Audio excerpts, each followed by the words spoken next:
Гэхдээ одоо юу яана штэ. Манай намын дүрмэнд байгаа.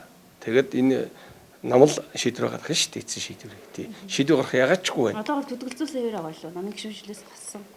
Тий, манайхчууд бол нэг намын дүрмийн дагуу зарим гишүүд төтгөлзүүлсэн юм байгаа. Тэгэхээр манай дүрмэнд чи юм штэ. Би ахаал тайлбарлахад ялгчаар татгдсан. Ялгагдчих гэж байгаа штэ тий.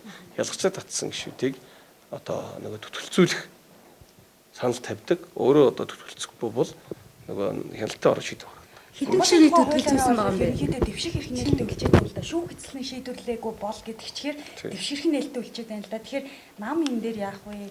Одоо зарим гишүүд инх амлан гишүүн бол миний шүүхийн процесс дуусаагүй би бол намаасаа нэр дэвшнэ энэ гэж яриад байгаа байхгүй. Тэгэхээр ер нь яг энэ асуудлууд дээр ялгчаар эцсийн мөрчтэй намын нөгөө журам дотоод гаргасан журам биш. Одоо би ил дээр тий би нам ер нь мөнгөтэй гишүүдтэй юу хийж чаддгүй юм бэ? би ил дээр хэлсэн штэ.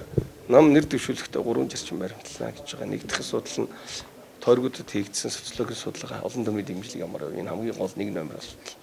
За хоёр дахь юм нь бол нөгөө янз бүрийн хэрэг төвөгт холбогдсон нэр хүндний сэвцэн хэсэх тэгээ ялгцаа татгсан үгүй юу гэдэг энэ асуудлуудыг хоёрт нь авч үзнэ. Энэ дотроо ёс зүйн асуудлыг авч үзэж манай намын хяналтын хорооны дэрэгдэх ёс зүйн хороо хүн нэг бүрдээ дүгнэлт гаргана гэж байгаа юм. Хоёр дахь асуудал. За гурав дахь нь бол нөгөө олон түмний дундх нэр хүнд ямар байна гэдэг ийм л чиглэлээр үнэ тодруулна. Тэгэхээр энэ дотруулдаг өөрөө журам гаргацсан энэ журмын дагуу явж байгаа. Тэгэхээр 5 сарын 15-наас 20-ны хооронд чинь нэр дэвшилтэй явна. Хэдэн хүн төтгөлцсөн байгаа юм бэ? Намын гишүүнчлээс. Оны чинь нэлээд олон хүн биш үү? 10 хэдэн хүн биш үү? Нодны хяналтаа би юу гэж хэлэх чинь та нар хяналтаа хорооны дараа Баярбаатараас нэг яриа авчаараа. Яг баримтлж хяналтын хороо, ёс зүйн хорооныхон яг одоо нэр дэвшигч настаа ямар юм баримталж байгаа вэ гэдэг талаас нь. За би чи ийм хүн байхгүй. Би чинь бол нэг нөгөө ярихад болсон хүчний бодлого тодорхойлоод шийдээд байх хүн биш байхгүй. Шийдэхт нь оролцдог нөгөө удирдах зүйлийн гишүүний хувьд